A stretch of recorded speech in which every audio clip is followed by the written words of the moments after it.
Hello everybody, it's Altamir. Thank you for clicking on the video and welcome into my channel. So in this video we are going to be getting into the PTS Patch Notes for 9.3.4, which is the final PTS patch before it launches on live for March 11th. This patch is the Scions of Ithelia DLC, which is a dungeon DLC. This is now usually the final patch is kind of small, just patching, just kind of getting things ready for live. So I'm not expecting much of anything really here. Anyway, and from the looks of it, it doesn't really look like, at least in this, that they're going to do anything with Necromancer further, which is disappointing. So they go, in this patch, we've made some adjustments to the new mythic, along with some fixes for housing UI and more. All right. So itemization, they fixed an issue with some sets not properly respecting cooldowns following some previous bug fixes. So that, I mean, at least that will help. The new mythic Torque of the Last Alien King. This set now grants 1337 weapon damage, 500 health, magic, and stamina recovery, and reduces your damage taken by 15% rather than increasing your damage and healing done by 20% and reducing your damage by 20%. Okay, let's see what their comment is here. We've adjusted this set to now offer flat values. The original percent base values were generally weaker in most situations, as losing a ton of flat stats from other sets meant the percent increase had less numbers to work with. We've also adjusted the stats to be more universally usable by builds, so it felt less spread out at what the set is intended to help with. With the new bonuses, we hope this mythic acts as a single one and done equip and forget item set that helps enable simpler solo play for those who aren't interested in deck building aspect to itemization. Um, I still don't. I still think it's a really niche mythic. I could be wrong, but I really do think it's a fairly niche mythic. Maybe a few uses here and there now, but still, I'm not really sure if these bonuses are worth losing all those stats on the sets, because I'm pretty sure the set still does that. So, they fixed an issue where Torque set was missing a default enchantment or trait. The default enchantment is now multi-effect: health, magicka, and stamina recovery, and the trait is now triune. Okay. Still, I don't really think it. I really don't think it hypes up the mythic too much. It might make it a little more useful, but I still don't really think. I mean, for me, I don't think it's really worth going out and digging for it personally. They fixed an issue with companions. With Xandar's waste inventory slot could result in a crash. Fixed the world boss in Vardenfell. Updated visuals on the blind's glass shards shield wall in Bedlam Vale. Base game adjustments. Fix a number of worldwide issues with new holiday decorations that were displaying outside their intended time. I wish it was. Yeah, that was weird. I was seeing people comment on why during, I think it was the Jubilee event that we were testing, why we were seeing decorations for the Halloween event. It's kind of weird. I thought it was intended, which I think would be really really odd. Um, True Flame, Staff of Worms, Sunara, Barbus Helmet, and this can all be previewed from these outfit stations.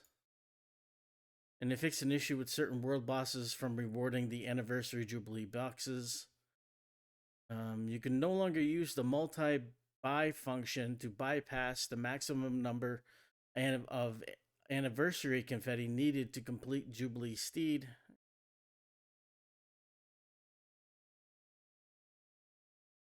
Just some overall bug fixes, it seems. So No, I think this means Necromancer is gonna hit live the way it is here on PTS, which is really disappointing. I really don't.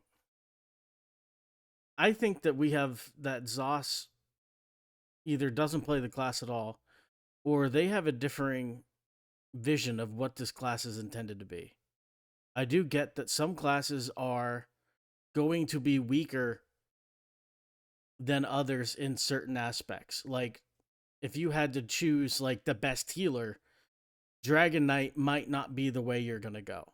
I'm not saying Dragon Knights don't make good healers, couldn't make great healers, but I'm just saying if you had to choose between all 7 classes, your first thought for healer is probably not Dragon Knight unless I mean I don't do trials or anything, so I could be completely wrong on that, but same thing with like maybe like sorcerer for tank. It's not it could be a tank, it could be fine tank. I had a sorcerer tank for years and it was fun, but it doesn't mean that it's the first choice.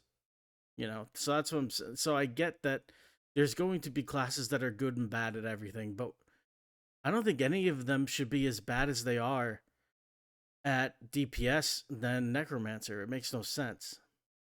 I mean, in PvP, they're a joke. The only reason why they could stand on their own 2 feet is for blast bones. I mean, really, you could combo the knockback with the flame reach with blast bones and maybe something else, and that was a pretty good combo.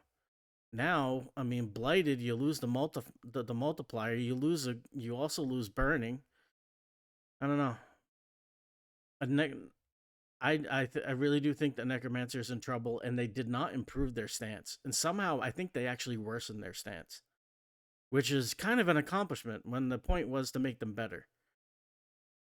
I'm really disappointed, to be completely honest. I am excited. I'm not going to be all negative. I am excited to see how Sork hit live once the people really start getting into it and diving into these changes for Sorcerer. I'm really, really interested in what people can do and the combinations and the theory crafting they can do with the changes for Sork. Sork's always been my first love, but unfortunately I switched to Necromancer when it was released because I love that play style. And that was a mistake because now I'm stuck.